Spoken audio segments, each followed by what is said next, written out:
Bonjour à tous. Notre verset du jour se trouve en Matthieu chapitre 4, verset 4. L'homme ne vivra pas de pain seulement, mais de toute parole qui sort de la bouche de Dieu. Il s'agit, vous l'avez reconnu, d'une parole prononcée par Jésus à l'adresse de Satan, venu le tenter au désert. Peu de jours donc après son baptême, effectivement, Jésus, poussé par le Saint-Esprit, s'est retrouvé dans le désert où il a jeûné pendant 40 jours. Et 40 nuits, bien sûr. Donc, après 40 jours de jeûne, il semblait normal que Jésus eût faim. Ce que nous dit d'ailleurs le verset 2 un peu plus haut, il eut faim. N'importe quel être humain dans sa situation aurait ressenti exactement la même chose. Et ceci nous prouve déjà que Jésus, tout en étant fils de Dieu, était aussi pleinement humain. En Deutéronome chapitre 8 verset 3, il nous est dit ceci.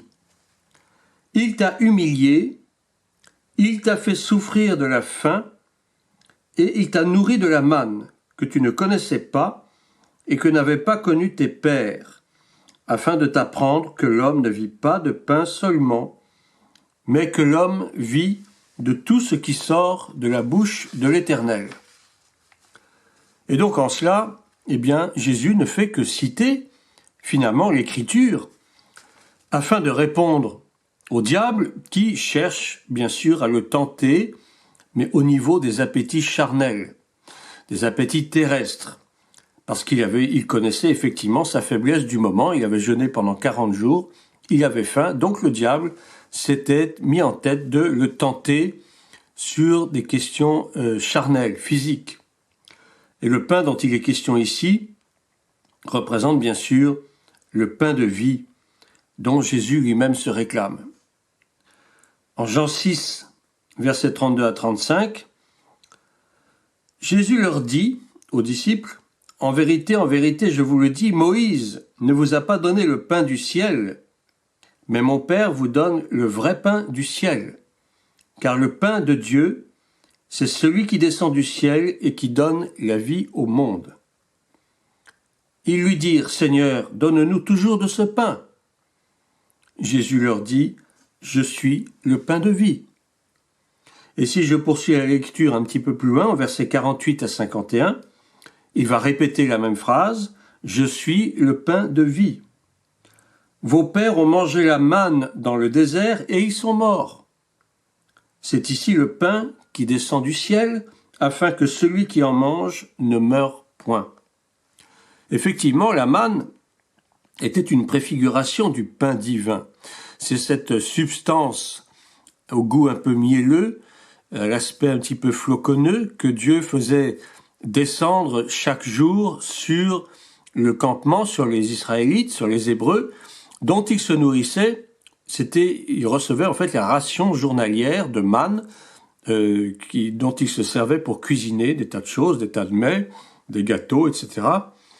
Mais cette nourriture était temporaire. Et donc, elle ne pouvait pas donner la vraie vie, c'est-à-dire la vie éternelle. Puisque la parole nous dit qu'ils sont morts. Ils ont eu beau manger de la manne, ils ont eu beau manger ce pain venu du ciel, que Dieu leur a octroyé généreusement chaque jour, ils sont quand même morts. En fait, le vrai pain, c'est le pain de vie, et c'est celui que Dieu nous donne chaque jour. Et vous connaissez tous, bien sûr, cette prière que nous appelons Notre Père, où il est dit « Donne-nous aujourd'hui notre pain quotidien ».